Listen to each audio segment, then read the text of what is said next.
Greetings, everyone. Pete Pardo here from Sea of Tranquility. Welcome to Monday Night Must See TV with the Hudson Valley Squares. We got everybody minus Nick Franco. Nick's not going to be on the show for a few weeks because he had a change in work schedule. I know. But as soon as we know he's coming back, we'll announce it ahead of time. We're looking forward to getting Nick back in his little square there. So, of course, we got Mr. Butch Jones. We've got Sydney Taylor. We got Steve Keeler in the center square tonight. We've got Lynn Versace. We've got Ryan Scow. We've got Chris Allo. I think you know who I am. So tonight is all about newer bands. Okay, so we talk a lot about all the classic bands we grew up with and we know and love. Sydney's only known some of these bands for more recent times, but she loves them too. So that's right. But this is all about bands who have kind of debuted on the scene in the last 20 years in the 2000s that we really like, that we want you guys to like as well. So I've asked everybody to put together a list of at least 3. Some of us might have a few more. We can throw a bunch out at the end. And maybe everybody just say where they're from, and the American band, British band, Japanese band, whatever it might be. If you got an album or 2 you want to hold up, that's fine too. But more importantly, it's just about exposing some of these great newer bands to folks who maybe aren't keeping up with the hard rock, the metal, the prog scene over the last 20 years. And these are some bands you really should pay attention to. So I'm going to start down. We're going to go Butch, Sydney, Steve, Lynn, Chris, Ryan, and myself. All right. So Butch, kick us off. All right. Well, I'm going to start with a band, American band, super group, if you will. They have 3 records out now. George Lynch is involved in it, which could be one of 15 different bands. So you never know which one I'm about to say. But it's KXM. I love KXM. It's George Lynch, Doug Pennick, and Ray Luzier, who's in Korn now, who is a monster drummer. If you guys aren't familiar with Ray, holy shit, Ray is a beast of a drummer. And actually, before I go any further, I have to make my little.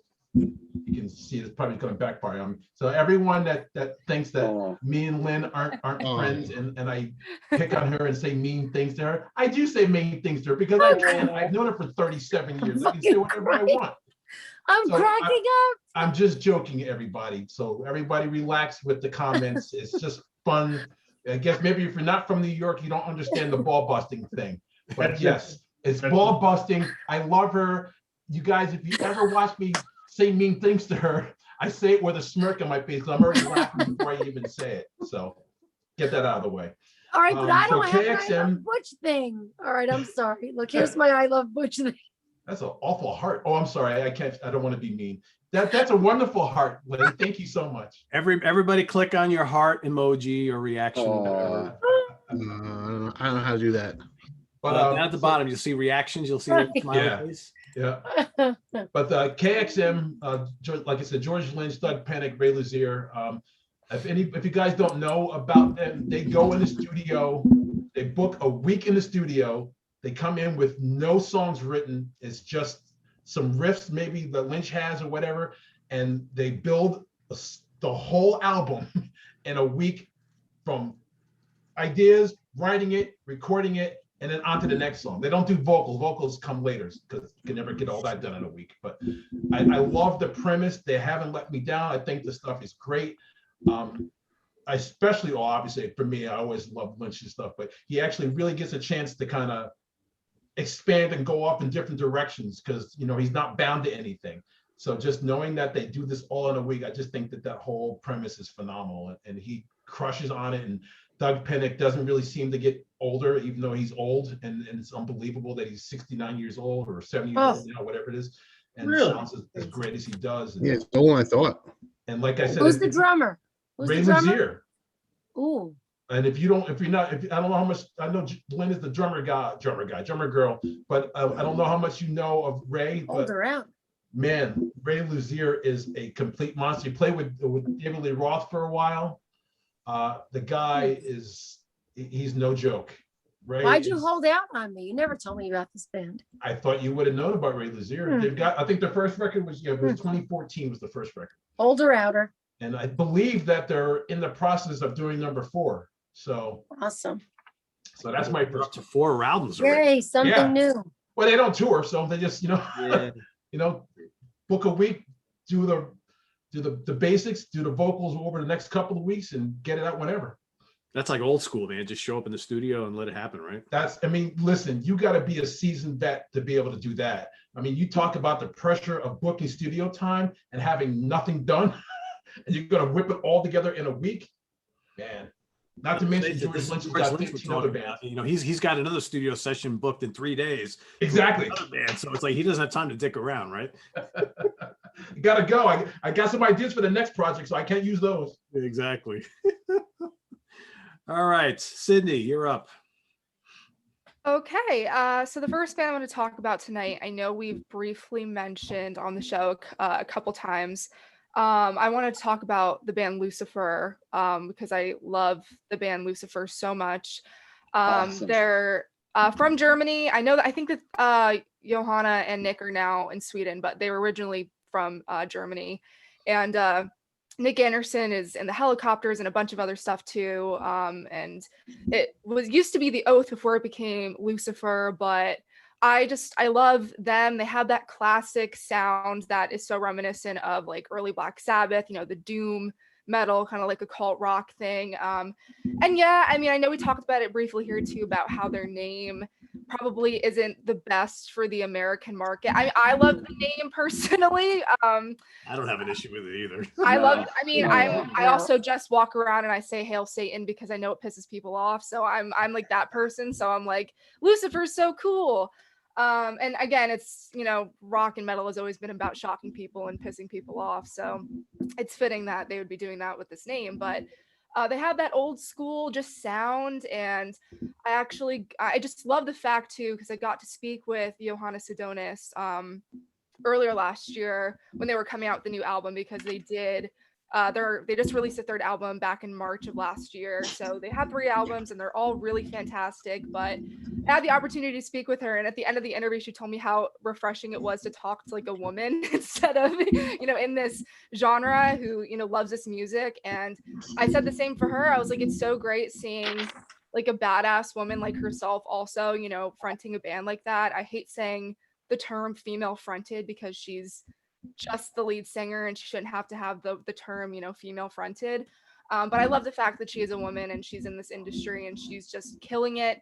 And I just think they're underrated. I mean, they play shows in Europe and they're huge and they play giant festivals, and they come here and they played a venue here in Philly called Kung Fu Necktie, which I'm sure some of you have heard of, especially Yeah. And it's like the smallest venue in the whole world. And it's such a shame because, I mean, a lot of the bands that I'm mentioning tonight are from other countries, but it's just such a shame because they're so great. And I wish that they could, they're still, on the newer side, but they have so much potential and are so fantastic. And they really, pull from that older inspiration of the Black Sabbath and, all of those doom bands. So I love Lucifer. If you haven't checked them out, I definitely recommend that you do so.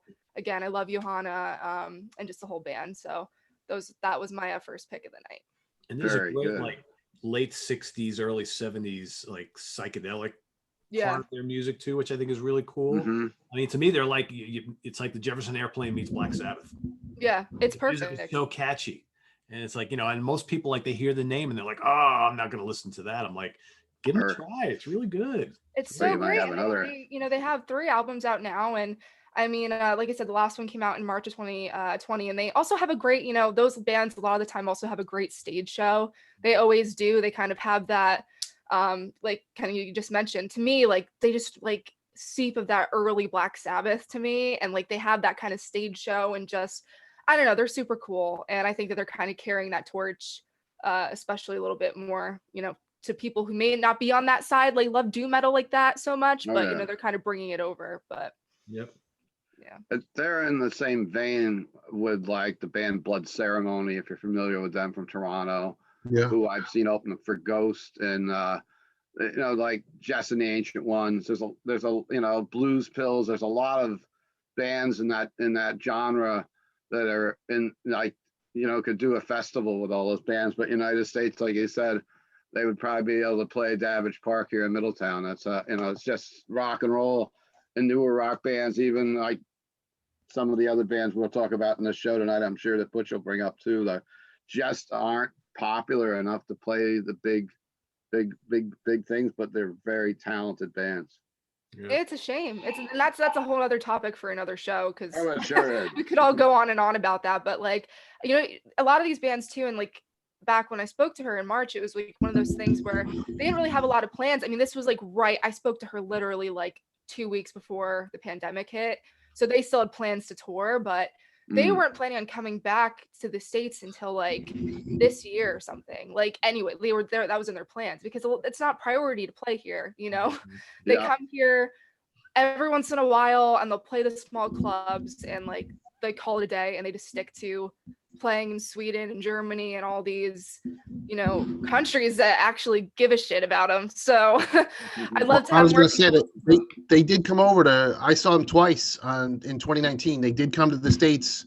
I saw them, they sold out St. Vitus, which is not a big building, but Yeah, I saw them in Las Vegas at the Psycho Las Vegas Fest, and they were second to the top on the first night.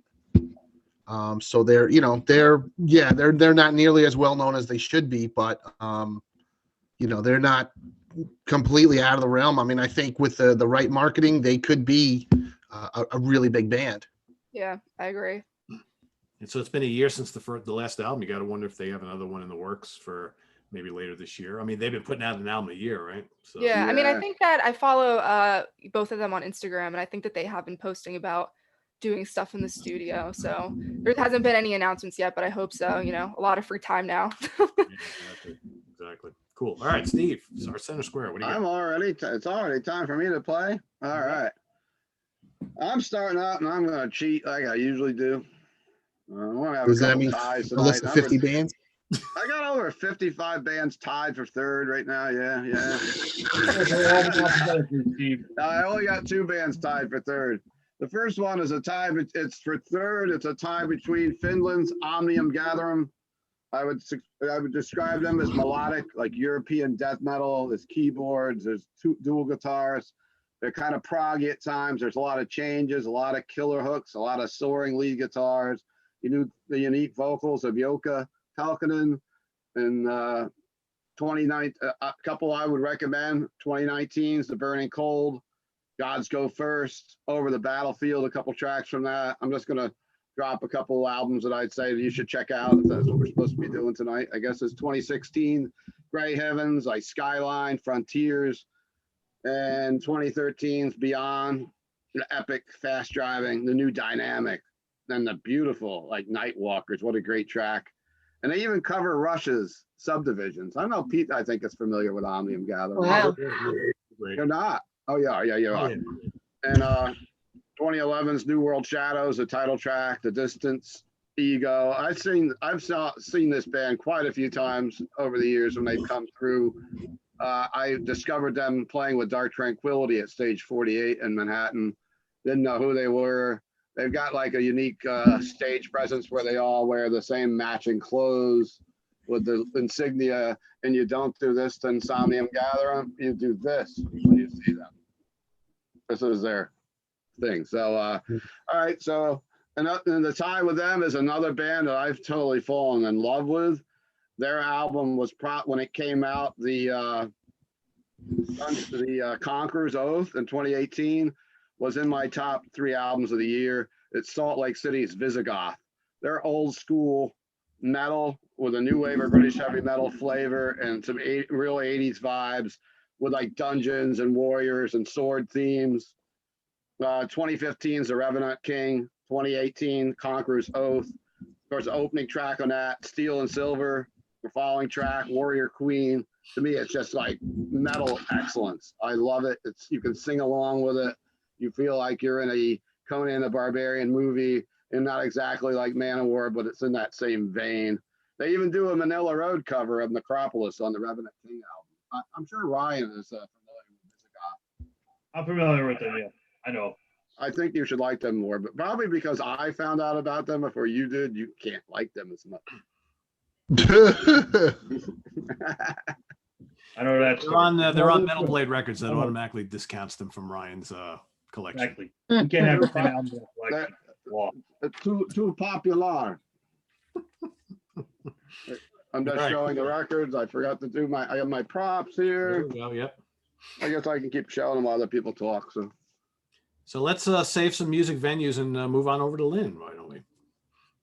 Saving music venues. Yeah. That's what I'm doing. So I don't have a lot to say about these bands. I really don't, because again, I don't know every single thing that they did. I just know that when I'm flipping on YouTube and I check out new stuff, these are the bands that I like. And it's definitely more than three, but I'm going to start with a band who's from York, Pennsylvania.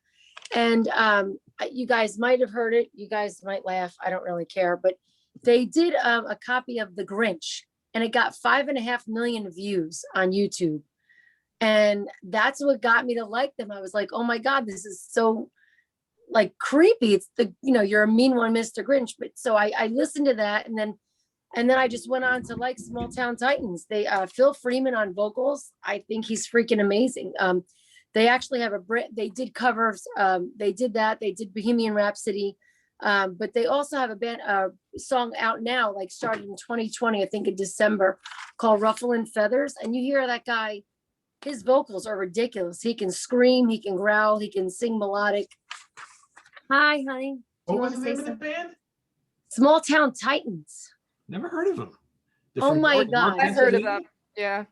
If you Google them, I don't know. You may like him, you may not. Again, it's funny because they do the covers, and it's Any like band that covers the Grinch, I think, is kind of interesting. I mean, dude, they it's do just that, the right? coolest version because they do it like kind of eerily, and it's like I said, 5.5 million views on YouTube.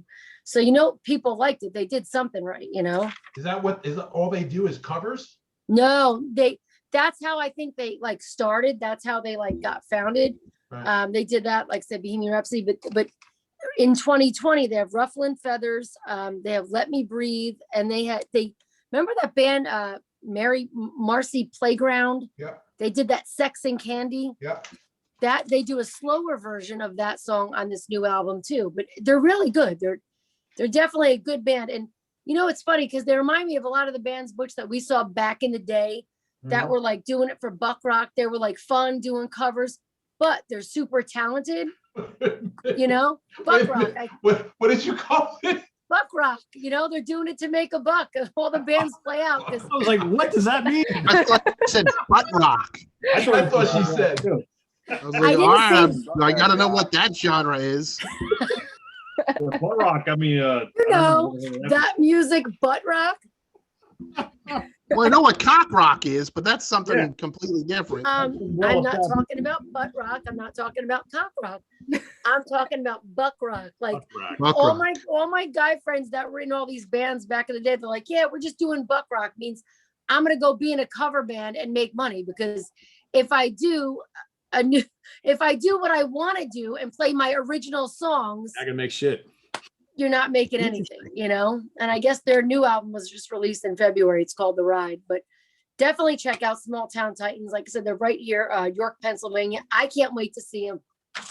I pray we get them at the chance. I'm gonna have to talk to Frank about it. But yeah, Small Town Titans is my number one or number three. Everybody, you Or heard it number here five. first. The new term, buck rock. Yes, that is Buck awesome. rock. I love When you're learning. in a band and you Learn want to something make every day. The money, Poughkeepsie you thing. gotta call it buck rock. It must be a Poughkeepsie thing. I'd never heard of it in Middletown. No, it's all It over. makes sense though. But Yeah. did you ever Why? hear it Because the before? guys have to do covers and they Wait a minute, slip Butch in an Jones original never here heard and of it there. either. Yeah. You have to Makes slip sense. in an original here and there. Makes sense though. Yeah. Butt rock. Very cool. All right. Butt rock. Mr. Rallo, what do you got? All right, buck rock. That's cool. Butt rock. It's like that T-shirt that says "I'm not gay, but $20 is $20." All right, I'm gonna make this quick because I got a feeling this is gonna go all night. I've mentioned this band once before. This is Karen Crisis's Gospel of the Witches. Karen's from New York, now living in California. She hooked up with the guitarist from Effeldueth, who's Italian, and it's like atmospheric doom occult rock.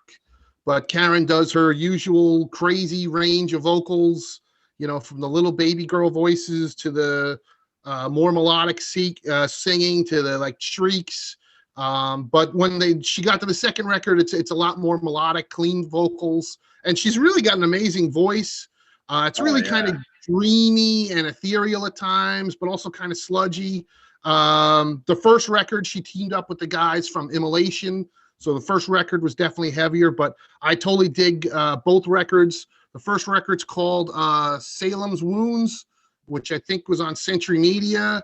And the second record is, which came out 2019, is Covenant, which is on Oral Records, whoever the fuck they are. But it's a really good band, and I dig it. So that's my pick. Cool. Did you order your new? Does Oral Records go with butt rock? Yeah, maybe. I mean, I'm glad to learn stuff. So I actually got a pen and paper. I don't think I don't have to write down butt rock though, because I'm totally gonna remember that. That's Karen Crisis is one of the most amazing vocalists in the business. Killer. And stage Killer. presence and everything. Sucks that she didn't, get farther. But this is another band. Like, I think if it was marketed right, but they're so far down on the totem pole, and she's been around for so long. Now, Right. Unlike Lucifer, I really can't see these guys getting, out of the underground. But Yeah, it's hey, never say underground. never. Yeah. So that's a nice segue. Speaking of the underground, Ryan Scout. All right, well, There we I'll go. start off. Nick, who could not join us with us this evening, gave me a couple of his picks. I'll start with his picks. So the first band he wanted me to talk about is a band called Wardrunner from Norway. And I'm not a big Wardrunner fan, but they're kind of like, they're a folk, they're not metal. It's not even really rock. They're like a folk ensemble. They play like kind of like traditional Norwegian folk music. They have a big ensemble on stage, all these traditional instruments. It is pretty cool.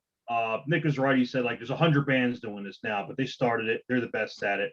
And what I like to rub a little salt in the wounds is when I went to Norway in 2018, the first night we got there, been on a transatlantic flight, so you're exhausted as fuck, grab a couple quick hours sleep. Me and a couple of friends went to see them in the kind of the courtyard of a castle in Norway underneath the Starland Mountains, which is just Ooh, fucking awesome. And they that were really good. sounds awesome. It was cool. They were amazing live. So they're definitely a band that I wouldn't personally buy a lot of albums from, but that live experience was just fucking phenomenal. And that was just like the opening thing for like a festival we were there for. It wasn't even the main event. It's like, oh, since you're here, a day early, might as well check this out. So for my pick, speaking of the underground, so we're going to talk about bands that the names don't help them. You guys talk about some small venues here. So I saw this band in the basement of a Chinese restaurant in Bushwick, Brooklyn. Wow. I'll get this one out of the way. I love this band, I do, but I love saying the name. I love talking about them. It's from Seattle. This album came out in 2019, and the band is called Slut Vomit. One word. Oh, yeah. I heard of them. With that great tone there. It's real hard to say. I don't know. It's like a picture of the band. The guy's doing the classic, like blowing flames out there, spitting alcohol. They all got, blood everywhere. And so, I don't know. I love these guys. The name's ridiculous. Like they're never going to play any place bigger than St. Vitus, where I saw them. Saw them The in Chinese Montreal. restaurant. That's why they're Chinese playing. restaurant. That show was bananas. They went on at like 2 a.m. There was a whole bunch of other crazy bands. Everybody was drunk. Fucking yeah, it was. I'm surprised the cops didn't get called. The venue did get shut down a little bit after that. These guys are like 1985 Slayer. Just to give like some good comparisons, like Hell Awaits, a little like Old Possessed, like Seven Churches, a little Venom. It's just like that early, bullet belts, leather, spikes, blood, like crazy 80s, like satanic heavy metal. Mostly Slayer and Possessed, I'd say, are like the two best comparison points. But yeah, I love these guys. Got great screaming lead guitar, just good songwriting, good memorable songs, which for that style, it's not easy to do. A lot of those bands, the shit just blends together and it's, whatever. It's hard to write like really good memorable songs like Slayer did. And these guys really pull it off. So obviously they're not going to be huge with a name like Slut Vomit, but I don't care. This was my favorite album from 2019.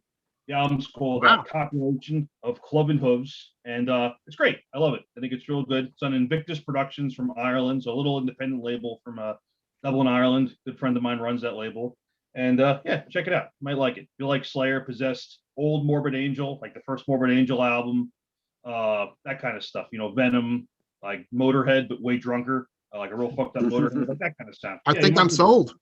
Yeah, you might like it, Chris. It's it doesn't sound like the name. The name makes them sound like a goofy, like porno, like gore kind of band, but they're not Right. that band at all. It's like old Okay. Slayer and Possessed. Yeah, it's cool shit. I'm writing down slut vomit as we speak. Right underneath you, Buck Rock put Slut Vomit. Do you need to write down? You're not going to remember that one? Well, I do have the olds, so I might forget by the end of the show. The olds. Ryan, where did you say? Where did you see? I can't even say it. Where did you say that you saw them in the bottom of a Chinese restaurant? Yeah. So where was it? it was I got to remember because there was this moving venue. This guy I got to remember his name. It was a little venue that's been in a couple locations in New York City. It was called Metal Kingdom, and they'd open up. I remember that. And So moving venue. There in Queens, like back, I saw the band Square 666 there in Queens. He'd do a couple shows, some shit would happen, and he gets shut down. So in 2017, 2018, he opened up this venue in Brooklyn. I'm like, oh, I'll go check it out. So I get there, and I can't find it anywhere. I'm driving around. It's hard to find fucking parking in Butcher. And I see the address, and it's a Chinese restaurant. I'm like, this can't be right. Then I see a bunch of dudes in leather jackets with like satanic, patches and shit, drinking beer on the sidewalk. I'm like, all right, I'm in the right spot. So I park, I walk back, and they're like, oh, it's down here. It's the classic New York City. You open up the grate, you go down the little staircase. It's right there. I'm like, here we go. This is what I'm talking about. So it was like half the size, the same. It was very tiny. It wasn't a. Wow. Was that That's a basement. Was that the club? Was that the guys that, like, the South Americans were running those clubs? Is that what we're talking about? Yeah, no, it was totally, that was the whole scene. That whole So I remember that because I remember some of my friends from the scene in the city giving me a flyer, come to this show. And that was crazy. I went to, because I mean, if you don't know where St. Vitus is, there's no sign for St. Vitus. No, either. that's a good point. Yeah. I mean, the first time I ever went to St. Vitus, I was there a couple hours early. I'm like, well, where is this place? There's no sign for it, but I do have the address, and it's kind of like, once you get there, you're gonna know because there's people outside. This wasn't a venue. This was literally a basement. They set up like a PA, like a practice PA, and it was a dude out back with a keg. That's the venue, just pouring like solo cups of beer. So did you bring Purell? What's up? Did you bring Purell? I don't give a fuck. I'm fine. I'm still. It was pre-COVID. Nobody didn't cared. have to use Purell. Nobody cared. I was carrying Purell way before COVID. Nothing could touch us before this. Leave it to a girl to ask if you brought Purell. See, I love Lynn. See, I'm saying this as see. Okay. When you leave the venue, Butch is buttering you up tonight, Lynn. There's got to be something going on here. He's really because he really wants to say something. I'm not buttering Lynn up. Steve, when you leave the venue, what do? You go to a diner. If you're a normal person, you go to a diner after a show. Before you eat, you wash your hands. That's it. You're good. Well, that's what we used to have to do. No offense. I was gonna say no offense because I love the place, but Lynn's like, "Did you bring Purell?" And I'm like, "Wait, you've seen like 1,000 shows at the Chance in Poughkeepsie." Like, I use Purell. I would say you probably need to double a couple of it there. The Chance's bathroom is pretty notorious. Those bathrooms, there's like. One time there was like no door or like there was something wrong. There's doors now. There were no doors for a while.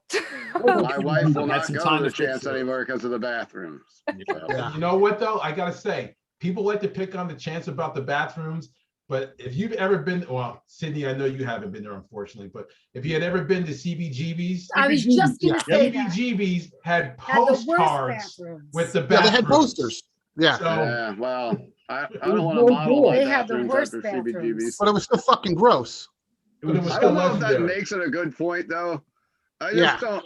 To me, it's like, well, there's some really grungy restrooms and truck stops and stuff, or like, gas stations in Hoboken. But should we make ours at home like that because that place had them? I don't think so. They're not dirty. They're just messy, and I've seen them better. Fine. No one ever got sick from. Well, maybe not. Yeah. Well, how do you know? But Brian, one more question. Brian, so you go downstairs for the show in the basement. Did the Chinese restaurant have any specials for going?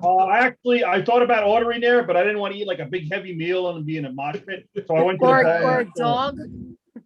For metal show patrons only. Right, that's what I meant. You're going downstairs, come upstairs, free meals. Brooklyn Bazaar was like Bring that. Your ticket. Bring your makeshift ticket. Show proof at the window. Exactly. Oh, there's no Brooklyn tickets for shows like that. It's just cash at the door. Oh yeah, no. Brooklyn Bazaar and Brooklyn was doing some of the pretty good mid-range metal shows last couple of years. Was like that. They actually had like a Chinese type restaurant, which could have been known as a snack bar downstairs, and upstairs was where the venue was. It was I know. I like a lot of unique Yeah, little clubs in New York City to see. I was making a joke. I know. But I mean, I wasn't being serious. Yep, yep. All right, Pete, who'd you pick? All right. Oh, yeah. Final I was topic going to go here. right to Butch. I was just too into this conversation. All right, real quick. So my first choice, people have heard me talk about them on the channel before. Really, really great band from the UK who have, Jesus, is this 3 or is this 4 albums? I've lost track. Anyway, only a handful of albums. They're called Cats in Space. This is their brand new album called Atlantis. Oh, yeah. Amazing band. I mean, if you love like classic 70s sticks or the first couple Boston albums or like 10cc, ELO, City Boy, Polo, Butch, throw some other bands out there. It's like all these great, real melodic AOR type bands, a lot of keyboards, ripping guitar. The vocals are off the charts great. I mean, so melodic, awesome stuff. This is their brand new one, Atlantis. Like I said, Scarecrow is another good one. You can't go wrong with any of their albums. Really, really good stuff. And they have a new lead singer who also used to sing for the UK prog band Arena. So yeah, love these guys. Just every album has been a home run so far. Just really good, feel good music, hooks galore, crunchy guitars, loads of keyboards. Really, really good stuff. Hey, Greg. Yeah, exactly right. No, and the guys are really, really cool in the band. So and unfortunately, much like what was it? Spit? What was it? I already forgot it, Ryan. Blood Vomit. What was it? Blood Vomit. Blood Vomit. Blood Vomit? Butt rock, yeah. Oh, no, Ryan. Well, something, Bob. How do you gonna forget a Oh, name slut like vomit. Slut bomb, slut. I got the vomit. I forgot the slut. I'm sorry. See? I Maybe forgot Butch the needs to slut. write it down like I'm me. sorry, Maybe slut. Butch has the olds. I thought it I was hear slut it vomit, spreading. and then somebody said blood vomit, and then I thought I was the only one who heard slut vomit, so I didn't want to be like. Wow. slut Well, you know, vomit, and blood then- vomit though. That's a pretty fucking good name too. I gotta say. And everyone would be like, "What are you talking Yeah, about? Blood vomit." Well, my point was, much like slut vomit, that's the problem with Cats in Space, the name. If those guys have picked a different name, it's like you almost can't take it seriously. But if you listen to the this music, name it's like, rules. okay. Much like me with I love Orange Goblin. I think that's a hideous name, but I love the band. Now for me, it's back to me, right? Yep.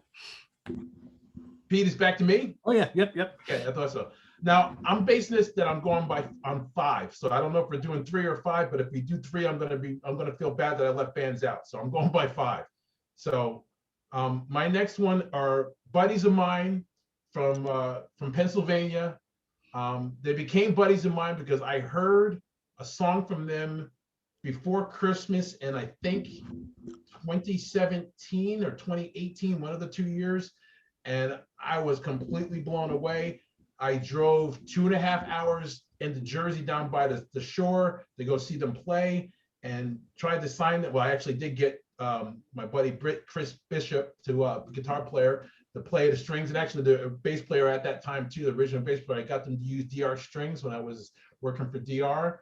I love this band. They are finally starting to break out. They had a huge, amazing tour that fortunately first, they were on it opening for the last tour of Motorhead.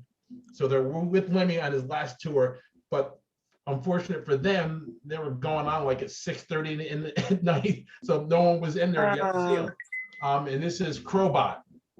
I was hoping you were talking about that. Oh yeah, saw them a bunch of times. Good band. Yeah. They are a band. I've turned so many people onto them that you hear them and you get it, but if you see them, you really get it.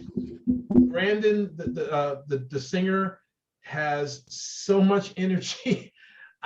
He's a kid. I mean, he's like I think he's probably in his late 20s now.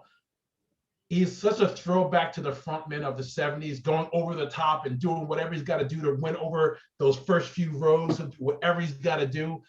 And that band is so awesome. And the last record that they did, and yes, I didn't prepare and I forgot what the name of the album is, but I know also a friend of mine, Corey Lowry, who was in the great Stuck Mojo, any Stuck Mojo fans out there. And he is now, as the bass player in Stuck Mojo, he's now the guitar player in Seether, which whole nother story. like But Seether. he did a phenomenal job producing the last Crobot record. It is awesome, but they're just a great band. I can't compare them to anybody. Well, that's not true. I actually can compare them a little bit. They don't really sound like Rage Against the Machine, but they have a Rage Against the Machine vibe to them, but they're straight ahead. So they have the guitar, the sound effects that Morello makes, but it's not, they really don't sound like Rage Against the Machine, but that's the best thing I can give you an idea. But oh man, the vocals are off the charts. Chris Bishop, the guitar player, does some really, really cool stuff. And live, when this whole shit goes away, if Crobot comes anywhere near you guys, if you've never seen him before, I will pay for your ticket. It is there. I hear that, guys. Not really. Oh boy, 100 people Tickets, just like tickets on Butch. Comment below. Even if they're warming up for Iron Maiden, you'll get your front row seats. I don't know. You could pay for my. I have my ticket. I'll fingers have to do it. crossed. I have my fingers crossed. But no, seriously, they are a great band. They are a band. It's one, a lot of these bands that we're talking about, they're all awesome. It's just, if you haven't heard them yet, you haven't been hip to them yet. All you need to do is hear them. Once you hear them, you're like, holy shit. And Crobot's one of those bands. I love those guys. But like I said, if you get to see them live, if you hear them, the studio stuff, and you like it, you see them live and you'll be a devotee. They're awesome.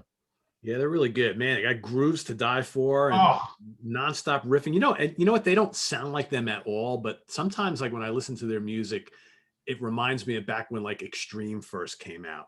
That whole there's all this cool stuff happening with the riffs. The grooves are just knocking you on your ass. Again, they don't sound anything like Extreme, but that's kind of the feeling I get when I listen to them. They're really different. Like when Extreme came out, that was new and fresh, and Crobot, I think, are kind of like that as well.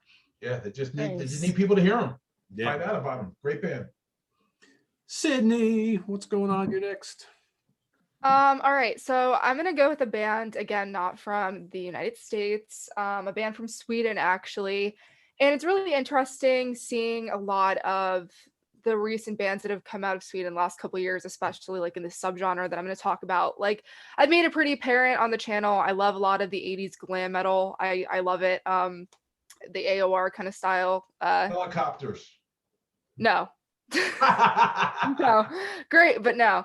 I want to talk about a band that's kind of just a really fun band that's bringing back kind of that sound from Sweden. So I want to talk about the band Crazy Licks. I knew it. I did know that. I knew you were going to say that. They're just like a really fun band. Like they put out a bunch of records. I think they originally started in the early 2000s, but I know at some point, I think maybe a decade ago at this point, they signed with Frontiers, which is of course the Italian label that a lot of these bands are on now. But they just really have that sound of like the 80s glam scene. Like they just really nail it, and their shows are fun. And I mean, they, have a little bit of that like glam style, but they don't like go over the top. It's also not something like, and I mean, I know that this is a band that's a little bit, polarizing too. I mean, I think Steel Panther is fun, but it's not like a Steel Panther-esque band. You know what I mean? It's not like they're going out there and like doing parody stuff and trying to like make fun of the scene. They actually really are trying to bring that stuff.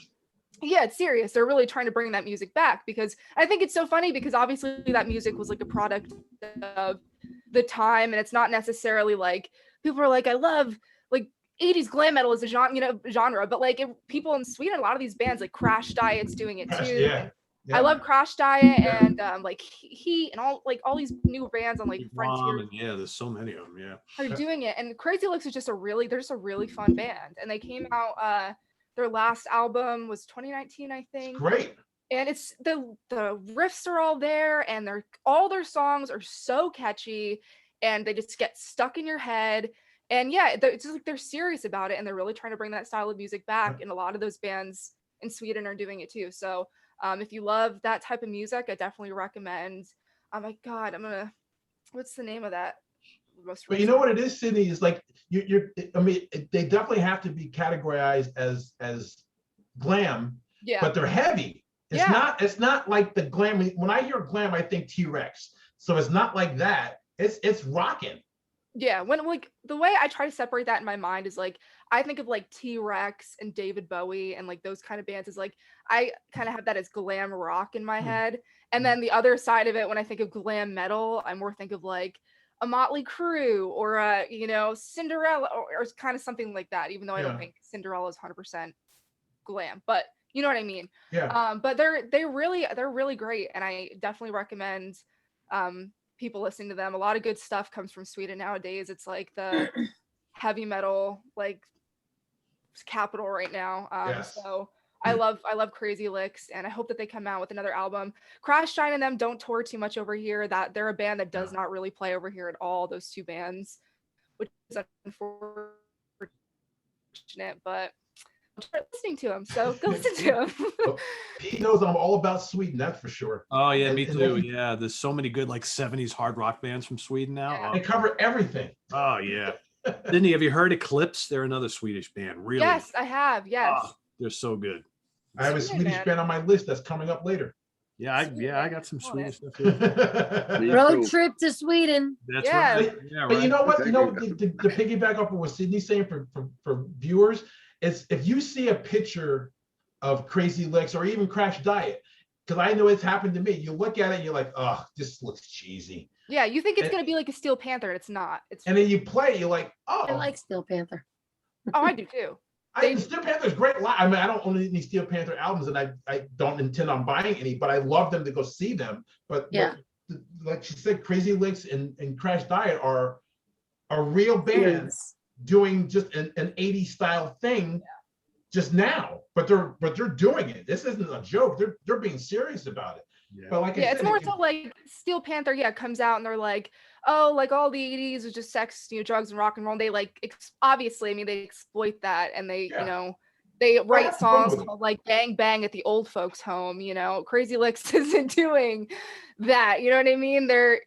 Steel Panther they have great riffs and like they have catchy stuff. right. And like they're you have to have some type of musicianship and good music to be able to succeed like that and have a comedy aspect to it. But Crazy Licks says it's not like they go out there and they're singing like Poontang Boomerang or something, you know what I mean? Like they're singing songs that are like not, so I think that's the big difference. And don't get me wrong, I love Steel Panther. I see them every time they come around, but it's just a different type of vibe. We're turning Sydney bad. Yay! Steel Panther is awesome. And listen, Satchel, Russ Parrish, anyone that's out there, Russ Parrish is a phenomenal guitar player. He was the original guitar player in Atomic Punks. I saw them in LA. He's badass. He was in Fight. He was in World War III. Yeah. He's a phenomenal guitar player, but it is nothing better than to hear a woman say the titles of a Steel Panther song. I can't. It's just Say it one more time. What was the name of that song you said, God. Sydney? the Gang Bang at the Old Folks Home. That one. No, the other one. one. Oh, Poontang Boomerang. yeah. And they're catchy songs. Like I'll be singing this offensive shit to myself at home. Like it's hilarious and it's fun. You're like, you listen to this shit sometimes. You're like, I can't believe this is like a lyric in a song. But you sing along. Yeah. Yeah, like I know every word to that song. Like not proud of it. But, Too funny. Steve, our center square. Go, Steve. Go, I'm Steve. pulling you out of the glam metal world and I'm bringing you back into darker things. Okay. Shocking. Not the darkest band ever, but a band that I came across and correspond with Gabe Mangold, who's a vocalist. He's from Portland, Oregon. It's a band that was known as Idle Hands. It was my number 2 album for 2019. Great band. Yeah, And I got to see them finally. The reason for me going to this, and I was standing next to Lynn actually, because she had showed up. I was at the King's Theater in Brooklyn before hell broke loose and ended everything. It was for King Diamond, Uncle Acid, and the Deadbeats. Oh, another band I forgot to mention on bands I like. They were good. They were good, Acid and Idle Hands. Definitely They were good. kind of look a little glammy if you see them on stage. Have the gothic look. The guitar player kind of reminded me a little bit of how Jakey Lee looked in the 80s, but I have the EP out also. He was hot. And Don't pick on Jake. see them a little bit too, Leonard. You No, come he in- was hot. Yeah, you did, right? And onto others, formerly known as Idle Hands. They had a change. They got sued or something. I don't know exactly the story, but not only were they going out on a big tour last year, they were kind of breaking it big.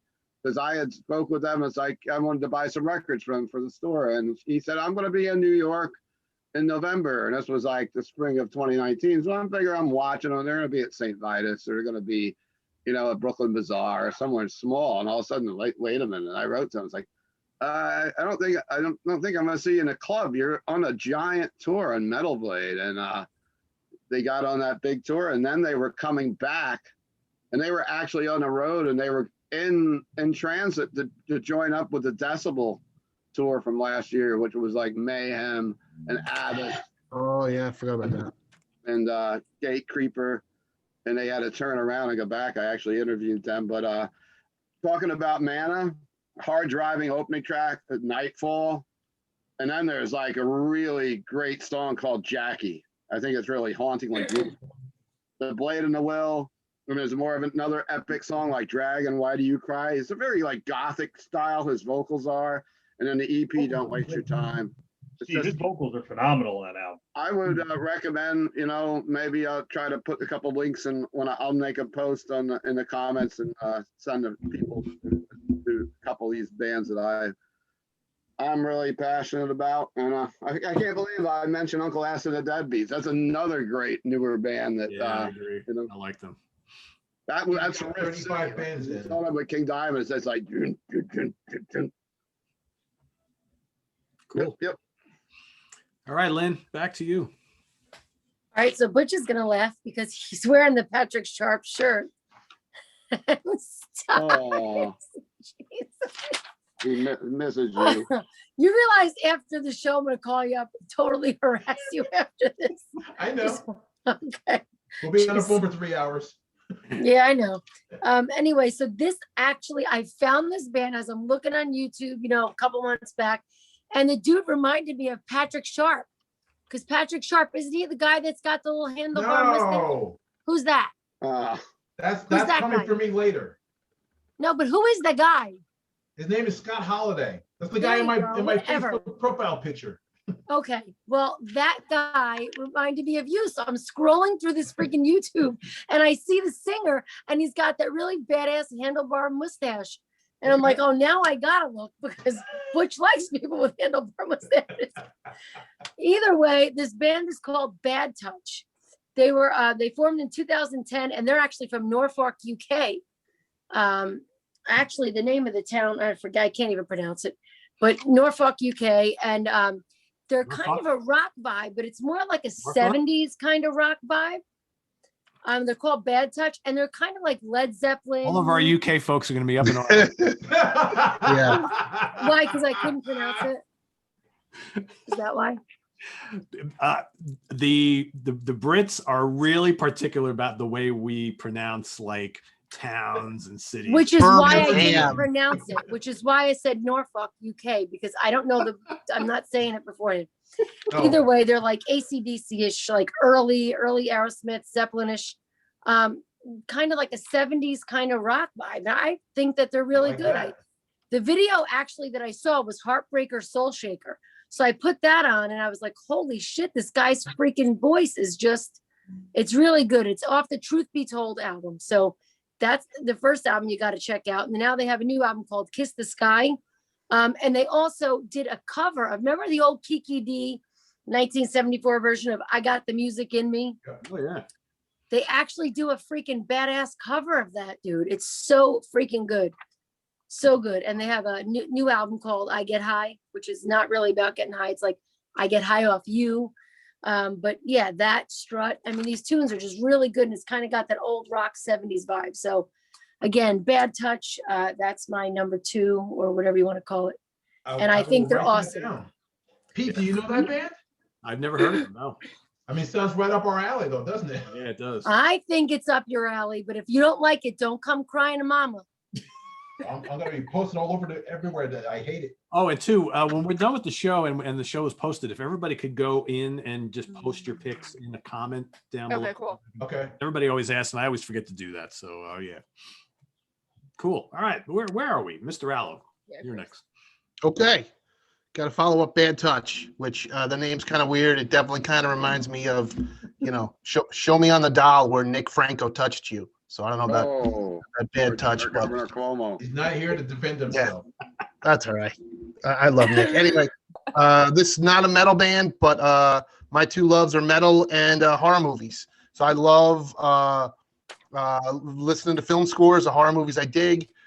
Particularly stuff that's like very keyboard synth driven, like Goblin or John Carpenter or Fabio Frizzi. So there's this cool band. They're around longer than I thought. The band is called Zombie, and it's the Italian spelling of zombie, which is the Italian version of Dawn of the Dead. No surprise, they're from the zombie capital of the world, Pittsburgh, Pennsylvania. But if you're into film scores of, Suspiria or Tenebrae or, The Beyond or Zombie, it's definitely really cool stuff. I mean, it sounds like these guys should be doing, film scores for horror movies, but it's not. It's two guys in a band. One guy does bass and synthesizers, and the other guy does drums. I know they've done some touring. They played with Ghost, and I think they did some shows with Goblin. But they're a cool band, and that's my pick. Yeah, they're That awesome. sounds awesome. Classic Goblin or Tangerine Dream, man. It's just a Yeah. Good shit. Are you That telling sounds me? awesome. Are you telling me that there's a band called Goblin and there's Orange Goblin as well? Yep. Yeah, but Goblin is from the Goblin's around since the 70s. They were started as Roller and then became Goblin. And Orange Goblins, they're a great band, but they've been around like 20 years. I did not know that there was a band. I didn't know that there was a Goblin and an Orange Goblin. That's funny. Yep. Yeah, Goblin. Maybe you should start the Green Goblin. That's from I Spider. said, That's there's gotta be copyrighted. a Green Goblin. There has to be. There has to be. I mean, it's a very metal sounding name, even though both bands aren't really metal bands. Yep. Good band. Back to me. Are they still on Relapse Records? No, Pete Pardo's Yep. gotta Yeah, go. they're still on Relapse. Ryan Scow has to go. Yeah, Mr. Scow's Oh band. yeah, Ryan's gotta go. See, I'm totally out. Damn. Jesus. Oh, Yeah, wow. Zombies on Relapse Records, everybody, if you're I watching. So think so. they've been around Oh, for relapse? Okay. They just put out a new album not that long ago. That's like Yeah. really good. Really damn good.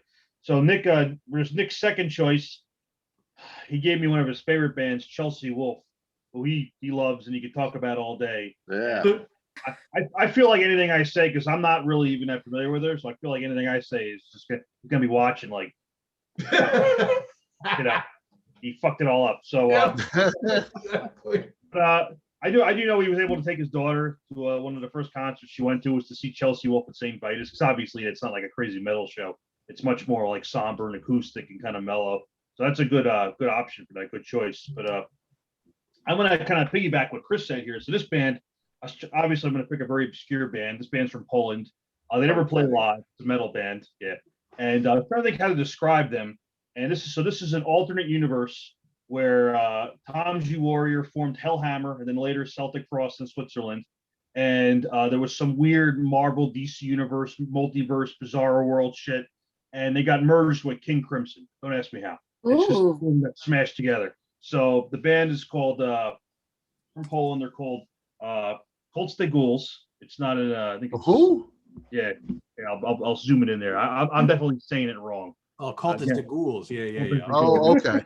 So it's like it's black metal and it's not really technically inclined. So I said King Crimson, but it's not like very like prog like. It's pretty simple stuff. It definitely has that old Hellhammer, early Celtic Frost, but it's like Hellhammer and Celtic Frost instead of just bashing out these 3-4 minute like simpler songs. Although Celtic Frost did get a lot more complicated and ornate as they go along. But this doesn't sound like Into the Pandemonium Celtic Frost. This is like Morbid Tales, Emperor's Return, early shit.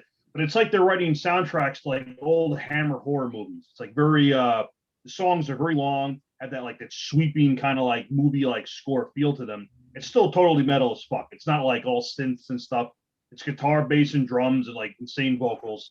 But it's like really they're like writing like old, old Christopher Lee like vampire, like Dracula movies. So it's a cool thing. And I was just like, how do you describe this band? Because their third album, like some of the songs are like over 25 minutes long. Like it's like full film schools. It's the album's like almost 2 hours. Well, it's ridiculous to like sit through it in one sitting.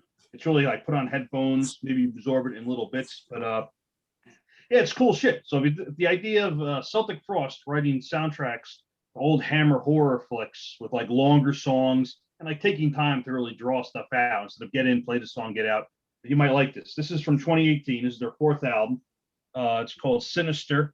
But every album, like the lyrics are very, very, they tell a little story. The third album called Coven, it tells this whole story of this lady getting into witchcraft, and there's this guy on the outside of town that like the townspeople are kind of like suspicious of. It really goes into like all these characters, like the lyrics of like each character, like a fucking Shakespeare play. Each character has like their part, and the vocalist like kind of like impersonates each character as like they're talking. It's hard to describe, but if you YouTube it, it makes sense. But yeah, it's all about like old school witchcraft and stuff. It's very, very like old European in that way, like old tales of witchcraft and sorcery, like old shit from a couple centuries ago. Great band. So they're from somewhere in Poland. They're very anonymous. They don't really give interviews that often. There's like not a lot of. They don't have a phone. They don't have phones. It's debatable if they even have electricity. I was just gonna say that. Yeah, that's Ryan, my are they still on? Are they still on Hell's Headbangers? Yeah, yep. Almost all their albums have been on Hell's Headbangers, including this one. They're from somewhere in Poland. Somewhere in Poland. Somewhere in Poland. I'm sure if I looked that up, I could find, but there's really not a lot of information about them. They're a little more anonymous. They don't play live.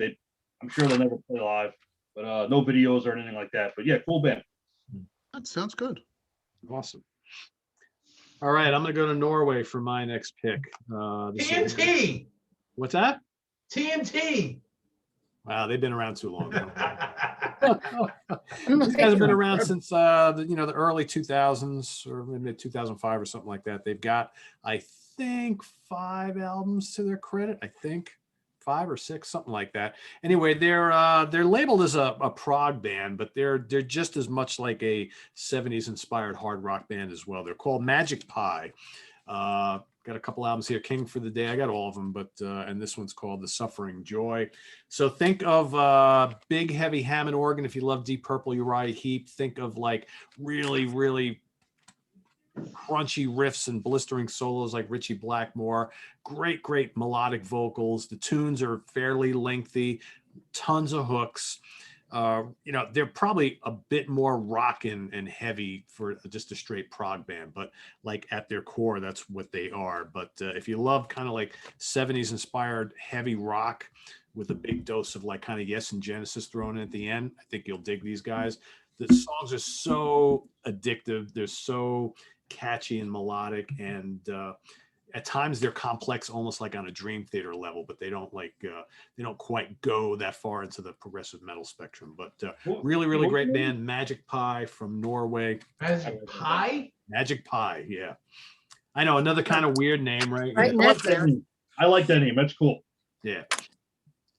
But you like slut. Slut I vomit. got it again. Slut vomit. Butt vomit. Oh, that's even better. His other That was favorite band. butt rock. I mean, You butt didn't rock. even bring up goat penis yet. Yeah. That's next. Is that serious? Oh, that's a band, goat penis. Yeah. Yep. Gal had a Okay. hoodie of All goat right. penis. It had goat on one side of the hoodie side. It said goat. The other side it said penis. So I Hey, was can we not talk about he was that? quite mad at me because I was like, "Hey, goat, hey, Sky, you got penis written on the side of your head." Interesting. Very interesting. Oh boy. All right, Butch. And There it is, goat penis. Show it again. It was too quick. Oh, it's coming back later. Don't worry about that. Steve, are you done? No, I'm going to talk more than you tonight, brother. Hey, Butch, you gonna introduce your friends with you today? Come on. You think I'm gonna let you go with that? I got well. You leave my guitar alone. I had to put this here just because I didn't want to say his name. I figured it would just let it be there, and he would still be part of the show. So I'm trying to be consistent. I So bought a carton of milk today, and there he I got was John inside the Sykes. milk carton. He was on my note. Exactly. I got my Nice. John Sykes Les Ooh. Paul, and then my I call her Kumi because she's Japanese with the Japanese writing on it. My baby from 1991 when I built her. So That's my Les Paul, by the way. well, I'll put you down in the will. Damn right you will. Like, You I know ain't where the getting hiding shit. key is. You ain't getting I shit know where the until hiding now. key is. You're dying before me. You're old. Before anyone said it again, Lynn, you're not getting shit. See? Yes, I am. I love you, Lynn. I'm coming to the house. I know where the hiding key is. So Just make sure in the will that Evil Knievel has got to go to Mr. Allo, I think, because I think he's got a Oh, big yeah. point Oh, yeah. me. exactly. Yeah. Well, you know what? And I've even got to sit. It's been sitting. I don't know if you can. Can you see that? What is it? Evil Knievel light. Oh, I'm bringing it close. Oh, that's Are they awesome. matches? no, It's a it's a lighter. lighter. Oh. I got the Evil Oh, flick Knievel. my Bic. Remember back in the day? Flick my Bic. Like my big. Well, and for it's an anyone- old-fashioned, for- like a Zippo For style anyone lighter. that doesn't get my shirt, I love the hockey player Patrick Sharp. He's been my favorite Patrick Sharp. modern day hockey player after Gretzky.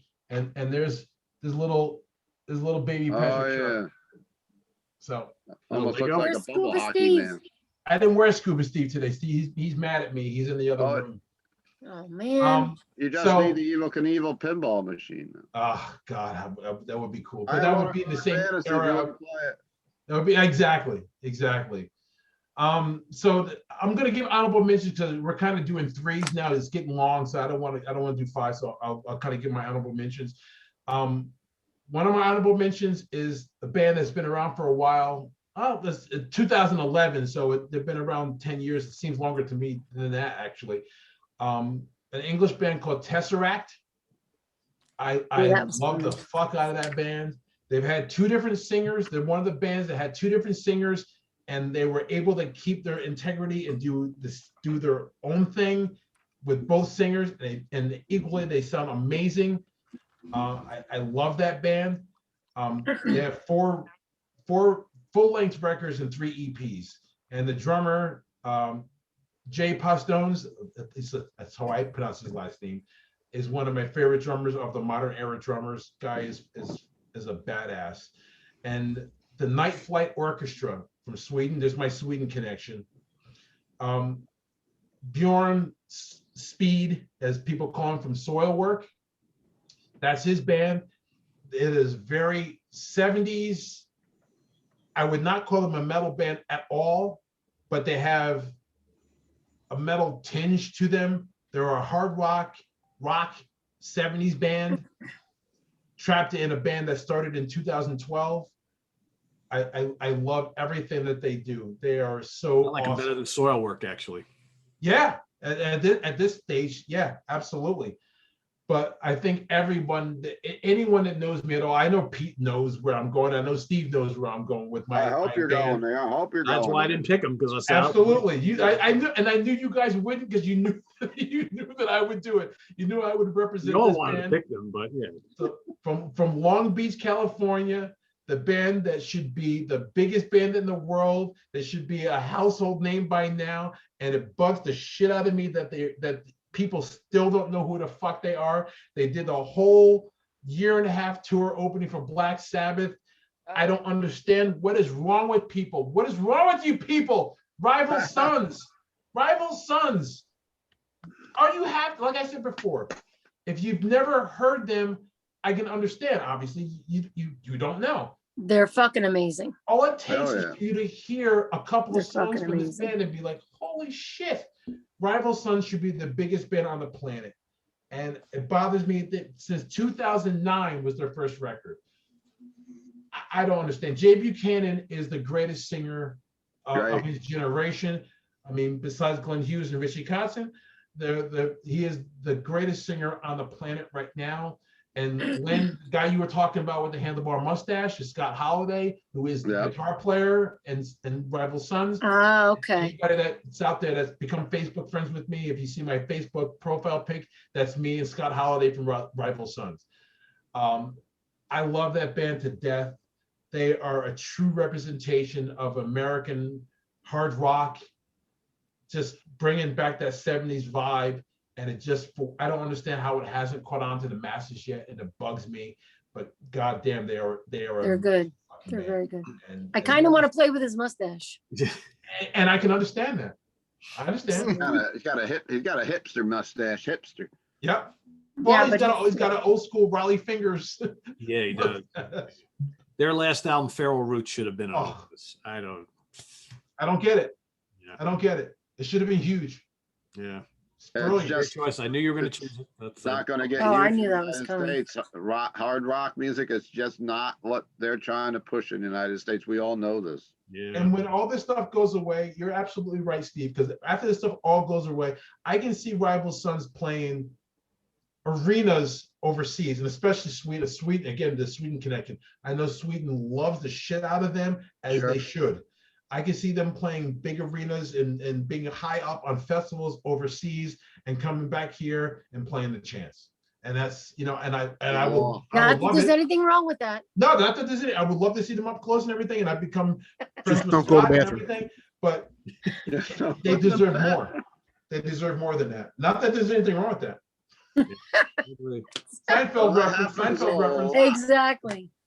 Happens a lot with bands that we are familiar with. I know one band that I'm going to be talking about a little bit, and I'll put a correlation between playing the Loft and playing in Europe in the same year. There you go. Sydney. All right, so my last band, it's really funny because this is the only band on my list that actually they're from England, and Europe hated them. And they got really big over here, which is how they ended up getting bigger back overseas, which usually isn't the case as we just described. They've gotten bigger, and I loved them more when they were smaller. This is one of those cases where it's like they were a select like people's band before they Exactly. became everybody else's. Yeah. So I am not a huge fan. I'll get into it. Not a huge fan of what they've done recently, but I'm gonna go with the Struts as my number one. I love the Struts personally. They're really, to me, I would categorize them as being in like the almost glam rock kind of category. To me, they fit alongside like the Sweet. They had like the Queen vibe, a lot of different stuff. And this first album is fantastic. England hated it. They, I think, put this out originally in like 2014, and then they in England, and nobody gave a shit. And then they put it back out here, I believe, in 2016, and it like blew up to a certain extent. What's it called? Everybody Wants. Everybody Wants. And it's a great record. I love this. I even love the second record. And I saw them a couple times at the TLA, which is a venue which is about the size of the Chance in Philly. And they're one of those bands where they are a little bit on, I want to say, like the poppier side. For sure, they're not metal by any means at all. Any means. They're more on the poppy side, but this is one of those bands where I heard the music and I liked it a lot, and then I saw them live and I just got it like tenfold. Like they're one of those bands that you have to see live. Like Luke Spiller is the front man, and he's the love child of Freddie Mercury and David Bowie and Mick Jagger. Like if that was one person nowadays, that's who Luke Spiller is. And I mean, he's great. He can, like, I saw him for the first time and he just like commanded the audience in such a way that I haven't seen somebody do in such a long time. At least, that I've gotten to experience. And then they put out this last album this year that they recorded during, the pandemic, and I did not like it at all. They did a song with Joe Elliott, and I just did not like the record. It was really boring to me. And I hope that doesn't stay, because the first two records I thought were really great. And I hope that, now that they've gotten a little bit bigger, it doesn't ruin, what I had before when they were just a small select few band. But I love the Struts. I do. I'm holding hope for whatever they have next. They're still trying to find their sound and get, their shit together and all that fun stuff. As for my honorable mentions, I didn't want to mention them in my picks because this is kind of they're more well known. It's more of like a super group. I wanted to mention the Winery Dogs because I love Richie my honorable Kotzen, mentions. Billy Sheehan. I mean, come on, that first album too, especially, oh, so good. Mike Portnoy. I mean, like, it's just hit, you know, good song after good song after good song on that record. And I also wanted to have an honorable mention for the band Animal Drive with Dino Jalusic fronting. He always gives me shit because I like talk about everything that he does all the time. But he's, man, I talked about Dirty Shirley that he did, but Animal Drive is his own band. And they're from Croatia. So they put out the first record. They did a really cool like little covers EP where they did Judgment Day by Whitesnake. He crushes that. It's insane. He kills it. Insane. Judgment Day. He did like Uncle Tom's Cabin and like just like he's amazing. And you know, the first album is great. It's got kind of like a little bit of like the old school 80s metal feel to it, but it's also really kind of like mixed with the modern day metal sound as well. And he's just an amazing vocalist. So I love Animal Drive. Again, I mentioned Crash Diet. There's so many. The Glorious Sons is kind of a great 70s newer rock band. You know, Dirty Honey is another one. There's a lot of them. There's just Joyous Wolf. Joyous Wolf, which I saw them open up for, I forget who, at the Foundry, and this Nick Reese is the front man. He like climbs on shit and is just like insane. There's just so many different bands that I can't even, you know, we all know this on this panel. There's so many different bands that it's impossible to just, you know, pick some off the top of your head too. But I'm sure I'll think of others when I get off this call and be really pissed off that I forgot. But you know what though? You know, you're talking about the Struts, and they have so much heat and so many people talking about them.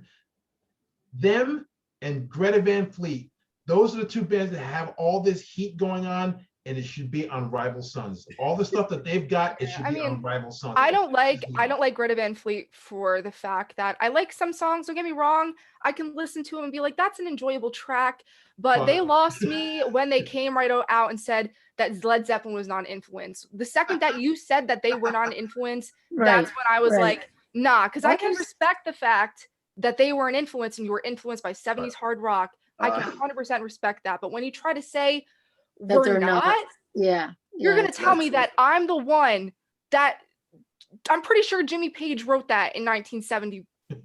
Okay. You all must be hearing things, right? Because I'm just saying, I think that like it's cool, like you're doing original stuff, you're obviously influenced. Like to me, okay, you're getting good bands. Younger, you're getting some inspiration into this, and I can never be mad at somebody who's maybe introducing this generation into this music that I love so much, and that you guys obviously love so much. But like, for me, it just doesn't really do it. So I agree with the Greta Van Fleet thing, because it's just not. I sell a lot of that band. But if we go back in a time capsule to the 80s now, there was another band that sounded a lot like Led Zeppelin, Kingdom Come, and they also claim, I think they went as far as saying they never even heard of them before. Yeah. Bullshit.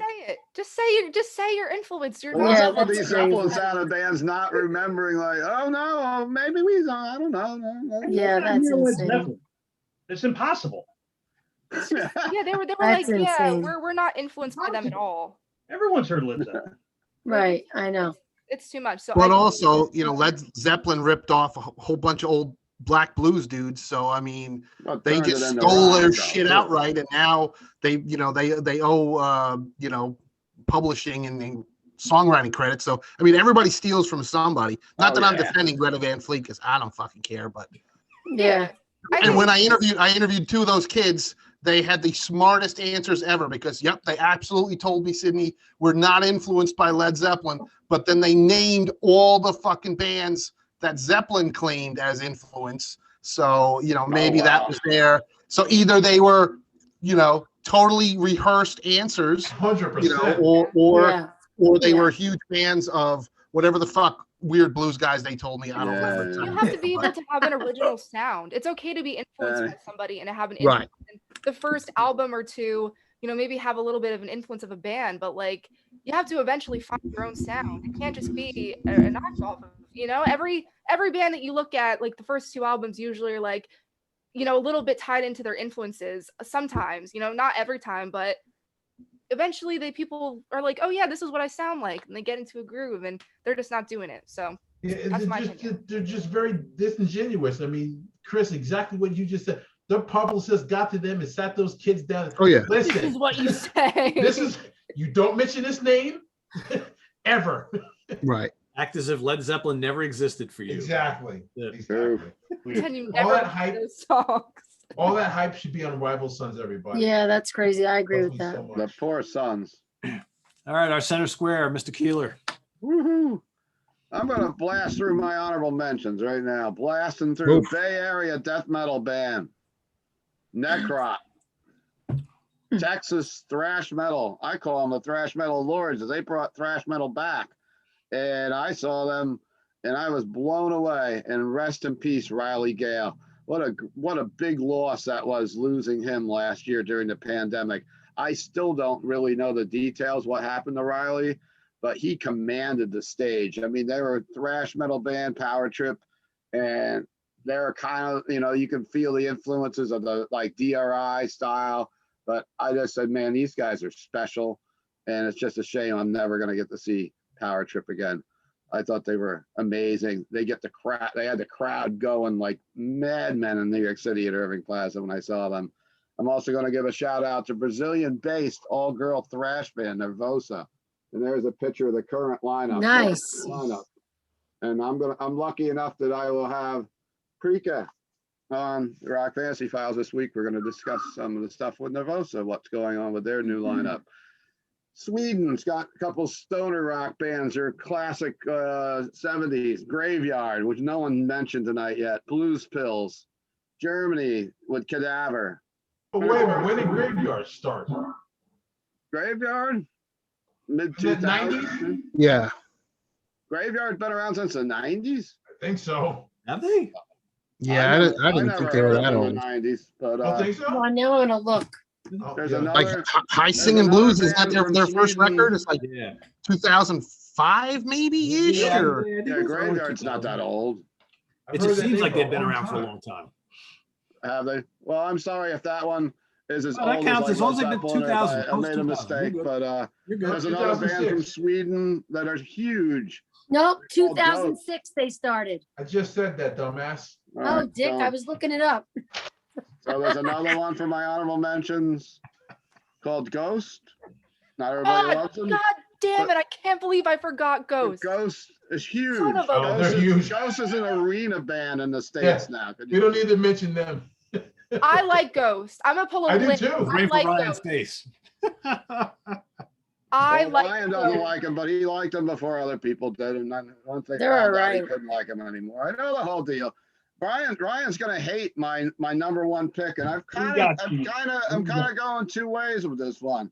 What do you got? They're both in the same genre. They both sound like they could be the same band at times. I'm starting off with Germany's Powerwolf. Powerwolf, I became aware of about 2 years ago, and these guys are absolutely huge in Europe, headlining festivals. Never been to the United States. If they do come over here, I don't know. Then maybe they play something like the size of the Best Buy. But they're super powerful. They're epic. They're sing-alongs. They're pretty That's fine. cheesy at times. They have songs like there's a song titled "Demons Are a Girl's Best Friend." It's the catchiest sing-along, happiest song ever. And then of course the other great sing-along, "Resurrection by Erection." No one's come up with that one before. And of course, "We Drink Your Blood." Sure that's not. Are you They'll sure have that's you not by singing in the streets? But Powerwolf albums I would recommend would be 2018 "Sacrament of Sin," 2015's "Blessed and Possessed," 2011's "Blood of the Saints," and Rival Sons. Butch already mentioned. I would have put that in my top list, but I know I was giving that to Butch because Butch turned me on to them. My other number one would be Sabaton, Swedish power how metal. many number ones do you have? Face. There was two. Two? Powerwolf and Sabaton. Who else did I say was number It one? was like a fucking 12. I Yeah. mentioned honorable mentions. You guys just did your honorable mentions. I did them before my number one. I did too. I'm sorry. I Would won't you come let on the guy next week. talk Is that already? okay, guys? I'll take Yes, the it's night okay, off. Stephen. Stephen, you talk. Don't listen to I'll anyone. take the night off. I sit here for 45 minutes hearing about John Sykes and George Lynch, and I'm going to talk about what I want to talk about. I don't care. That's because you take an hour talking about what you want to talk about. Here we go with this. Let poor Stephen talk. Let's Steve I'm finish. not going to finish. Go ahead to the next guest. Steve, finish, Steve. I'm having a beer. I was just busting your chops there, Steve. So Stephen, are guys you just done? I'm not troublemakers. gonna go and, I'm gonna go and hang out with my dog and leave in a minute. But I'm gonna talk about Sabaton because Scow hates him. He won't even ride in my car because he's afraid I'll make him listen to it. You did. You made me listen to him. They're like the Like number 100. one Swedish power metal band. They base all their music for the majority on historic events and wars.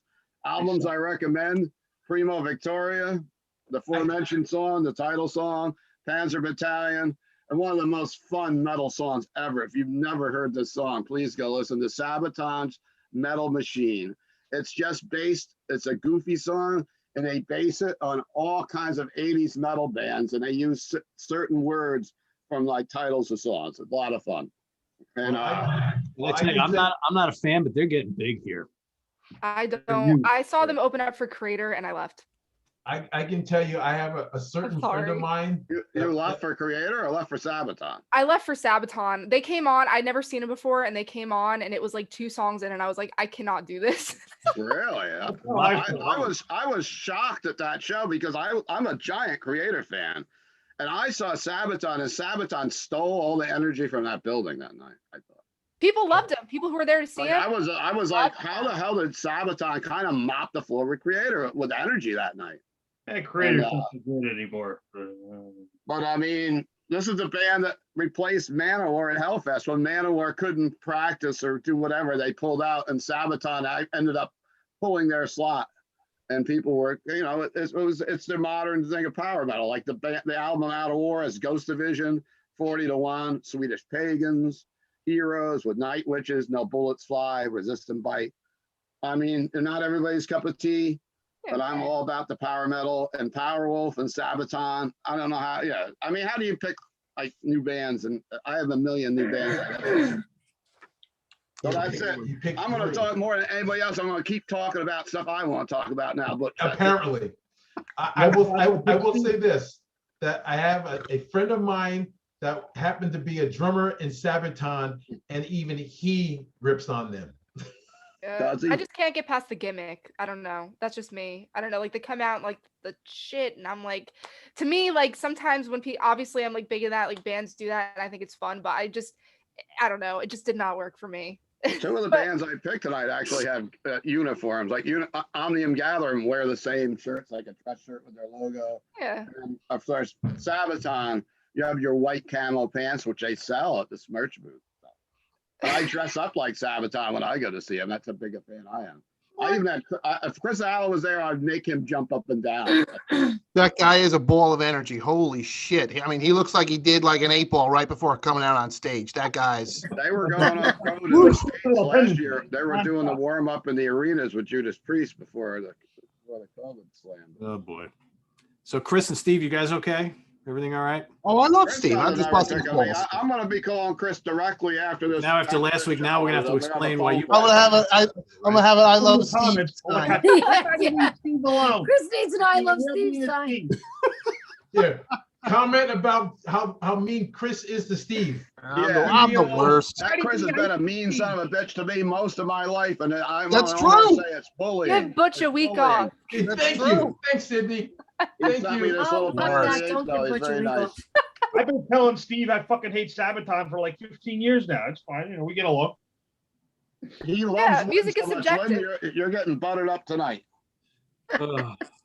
I need to come next week to it with a sign saying we all love each other. So everybody. If I was getting buttered up, that heart would be red. Red's my favorite color. I didn't come here to make friends. Oh, all right, Lynn. Back. I want your a red final heart thoughts. next week. Red hearts. Red hearts. Everybody's working. It had to be green for me. I know. See, selfish. Apologizing yet with a green heart. But did So you my see his honorable face? mention. Look at the face. He's not smiling. He's got a He He looks looks down. constipated. Yeah. Daisy's here. Daisy's in the house. He's happy. All right, so my honorable mentions were Rival Sons, Winery Dogs, Blackstone Cherry, and Five Finger fucking Death Punch because I love them. Ugh. So you can all you want, but I love Ivan Moody and I love Five Finger. I don't care what you say.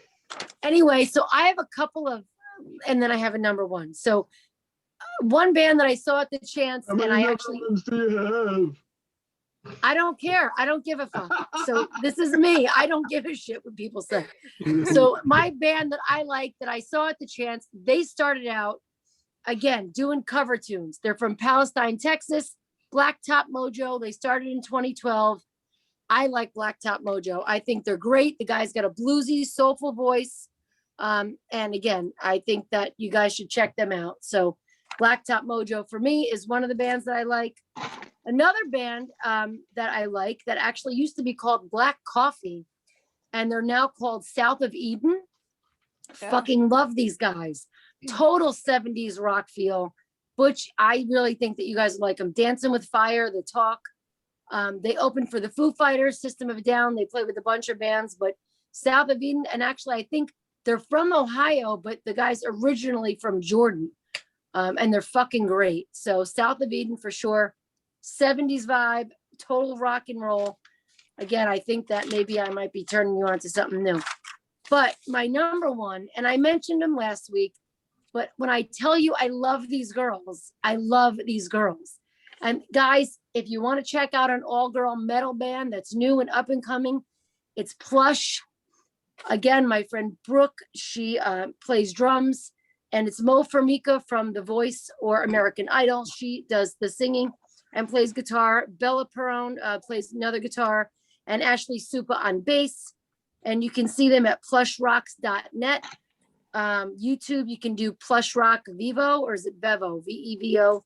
You can subscribe to Plush Rocks, or it's Instagram at Plush Rocks, or Plush on Facebook. But this all-girl band, they're hot, they're young, they're fucking amazing. Their number one single is called Hate. They have a couple more singles coming out. I'm telling you, these girls are going to do great things and they're going to go far. So definitely check out these guys. That's it for me. How much Hope you did you guys get like paid for this. that commercial? No one paid me. That's not nice. They're my friends and I like them a lot. And I like my What is necrotic Steve doing? gallbladder. Wait a minute. What is Steve doing? He's holding my necrotic gallbladder album up. How's that coming? Yeah, you got Oh, it's coming. the contract calls for It's it to be coming up by slow the and end, steady. the end of March, Lynn. The end of March. Yeah, have you put in studio time yet? Come I on. want to hear it. It's buy it. coming. Don't you worry. All right, up top, Mr. Allo.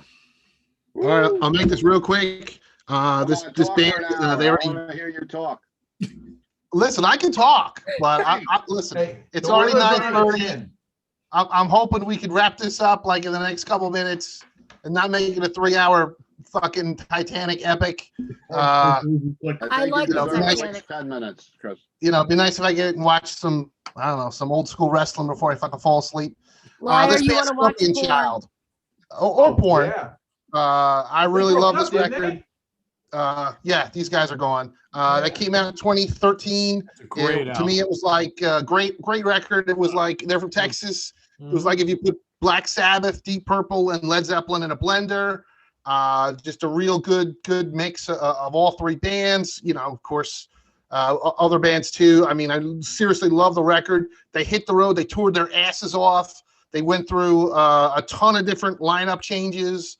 I saw them at I don't even remember where the fuck I saw them, some tiny place in the city. They did a killer cover of Stargazer. I was like, these guys are fucking awesome. Oh, They shit. put out, Nice. I can't remember where it was though. They put out a second record called Acid Roulette, which I didn't really like as much in 2016. I had to listen to it a lot though, because I was interviewing the singer, and I did. He asked me how much I liked the new record, and I did tell him the truth. I was like, oh, I didn't like it as much as the first one, you know, and he thought that was a good answer because he's like, well, it's not as immediate of a record, but I don't know, maybe that means it's just not as good of a record. I don't know, but they completely did nothing. Put out the second record, no touring, no shows. They just fucking disappeared. And then it was one of those things like, okay, I guess they broke up. And then in 2020, they made an announcement. Oh yeah, in 2019 we broke up. But they you know, these are the only two records, and the second one's okay. But man, the first one, it's just Scorpion Child on the Nuclear Blast, and it was just an amazing record, and that's it. They had a lot of buzz with that first album. Oh, huge buzz on that first record. Yeah. I mean, I don't know I like anything. the second one. It's not as good They as were doing like a Right. Mayhem It's not terrible. or something. It's They not were doing terrible. Weird. They were doing weird bills too. Oh yeah, I mean they were on the road with like Amon Amarth, and then they were on the road with Clutch, and I mean they were like touring with anybody. I just assumed that like, okay, Nuclear Blast must have thrown a ton of money at them on that first record, and I guess wasn't happy with the results. So the second record came out, and they were like, we're not doing shit with you guys, and that was it. Yeah. Again, just a guess. Yeah, it's a shame. Yeah, I really dug them. They were cool. Yeah. Mr. Scow. All right, so Nick's third choice here. Again, it's a Norwegian band called Vride, I think. I might be saying that right. Yeah, It's, yeah. Well, I'm not that familiar with, I'll be honest, but they formed out of the ashes of this old Norwegian metal band called Windir, who I do like a lot. So it's like black and roll. It's not as like traditional black metal. There's more like, you know, like a rock and roll heartbeat to it, but it's good shit. So for my three choices, I'm going to Australia. So I just pulled off the shelf. I'll do three of them real quick. I pulled off the shelf. My shirt here is a band called Sith Lord. It's like Destruction, old Creator, old Slayer. Obviously the name, you think Star Wars, and I guess some of the lyrics are a little Star Warsy, but they probably don't want to be sued or whatever, even though they're a very tiny band.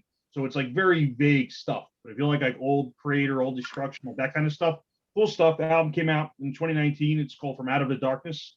They put out an album in 2002, and then they waited almost 20 fucking years, and then they finally put out a second album. Finally came out. So, Oh my God. talk about sitting around. I thought they were gone, and then one day they're like, The hell "Oh, did they do for it's coming 20 out." years? Like, wow, yeah, almost, yeah, 2002 to 2019. So that's one of Like the what? ones they waited for a second album. The second choice. This might be the first time on Sea of Tranquility anybody's ever talked about a band from Tasmania.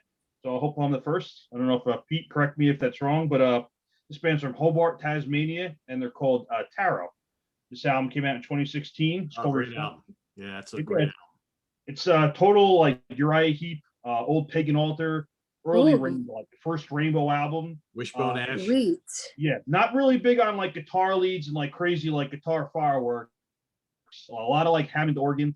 The vocals are crazy because it's like a male-female combo, and it's more like chanting. So it's almost like more of like a ritual and like traditional like high-pitched singing. No like Ian Gillan kind of stuff here, but songwriting is phenomenal, really good. And came out on a tiny little Australian label, but you can find CD copies lying around. I'm still looking to buy this damn thing on vinyl, but it goes for like $100 or more because it was so limited. But 2016 Tarot Reflections, great album. And my number one from Australia is one of my favorite albums from the last 20 years. This kind of goes back to my first pick. I love this cover. This is the band's Nocturnal Graves. The album is called Satan's Cross. So there's a big ass goat just fucking that church up, just ripping that shit apart. And this is like, it's the same kind of thing as Slut Vomit. It's like old Slayer, old Possessed, Morbid Angel, like that kind of sound, like old death metal, right when death metal and thrash metal were kind of like figuring each other out. Like death metal was first showing up. Thrash metal was still like king of the block, you know, so it was like the early death metal was kind of thrash metal with probably like Chris said, like did a couple 8-balls first before it came out on stage. So good shit though, really good songwriting. Got this great fucking gatefold art, the churchyard getting fucked up there, demons flying around. So they did a couple albums since. Now they're on Season of Mist, so they're moving up. They broke up for a couple of years, came back, got actually a better record deal with Season of Mist. This was on a small label, but this is the first one, 2007. This is still my favorite album of theirs. I don't give a fuck. The new ones are great. I like everything they've done. Saw them in Baltimore a couple of years ago, and then in 2019 I saw them in London, and it was fucking great fucking show. They played at the Underworld in Camden, which was an awesome venue. It's probably about the size of the Chance. It's one of those venues where the whole thing's underground. Like, have you ever been to BB King's in Manhattan? Like that kind of vibe. But I'm gonna say way fucking cooler than BB King's. The beers weren't $40,000. So yeah, exactly. Fuck that place. I hate, you know, they're still around. I hate to shut that. You know, I hate to talk ill of music venues these days, but I fucking hate that place. But yeah, they were great. So Yeah. my number one choice is Nocturnal Graves. I love BB Kings. No, I you did don't. too, but Steve, but man, the drinks were way overpriced. Oh yeah, it was 40 New York seconds. City. What do you expect? You know, you could sit in a booth and have like a $13 cheap. It was cheap. I was gonna say, Oh, now I the remember, prices were cheap back then. Actually, I was gonna say, I remember having burgers with Steve, and they had to be like at least like $30 for burgers and fries. They were really good, but yeah, you were paying for it. and we were old and we could sit in booths and watch our favorite bands. It was kind of worth Oh, it. for the sure. extra price. Yeah. The Underworld in London was great. That same kind of vibe, but way cooler, much cooler venue. And it was just cool to go to a show in England. That was the first time I went to a concert Nice. in London. So that was fucking cool. So, yep, that was my number one choice. Cool. I just love that artwork. Great. All right, to finish us off tonight. So, gee, God, I don't know. I got a couple left here. All right, so let me just rattle off a couple honorable mentions. So, Steve, I don't know if you mentioned them or not. You might have. Witchcraft from Sweden. Ah, no, I didn't. Yeah, I know you rattle off a bunch of the Swedish Yeah, bands. yeah. Sure I had did. one I didn't. Yeah. Witchcraft and Horizont, love them. Horizont, Germany. Horizon, great. Yeah. Samsara Blues Experiment from Germany, great psychedelic stoner rock band, big Black Sabbath riffs and screaming solos and awesome stuff. This was going to be my number one, but I've talked about him here on the channel before. Wobbler from Norway, one of the best prog bands of the last 15 years. I So bought that on your recommendation. It's fucking great. oh my God, yeah. It's just, they've got a handful of albums out. If you just love like early Genesis, yes, ELP, King Crimson, Gentle Giant, that's what it's all about. That would have been my number one, but I've talked about them a lot, so I wanted to save my number one for these guys. This is Voodoo Circle. Yeah.